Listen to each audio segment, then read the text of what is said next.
Hello বন্ধুরা!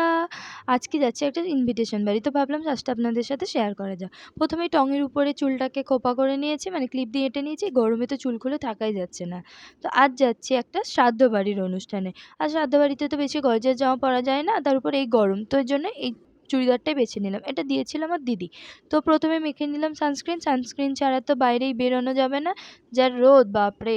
তো তারপরে মাখলাম নিভিয়া সফটের এই ময়েশ্চারাইজিং ক্রিমটা। আর এই ক্রিমটা বেশ আমার ভালোই লাগে। আমি শীত, গ্রীষ্ম, বর্ষা সবসময় এই ময়েশ্চারাইজিং ক্রিমটাই ইউজ করি। আর এই দুপুরবেলা তো ফাউন্ডেশন মাখা সম্ভব নয়, তার কারণে আমি বিবি ক্রিম মেখেছিলাম। আর আজকে আমি এই লিপস্টিকের শেডটা ইউজ করলাম। এই জামাটার সাথে শেডটা বেশ ভালোই যায়। আর এই জামাটার সাথে ম্যাচিং করে দিদি দিয়েছিল এই কানেরটা। তো এখন বার করে দেখলাম কানেরটা নষ্ট হয়ে গেছে। তো তারপরে অক্সিডাইজড এর কানেরটা পরলাম। তারপরে হালকা করে চোখে একটুখানি কাজল দিলাম। আর চুলটাকে একটু বেনি করে নিয়েছিলাম। তারপরে পারফিউম দিলাম, ঘড়ি পরলাম। আর আজকে সাজটা কমপ্লিট এখানেই। বাই।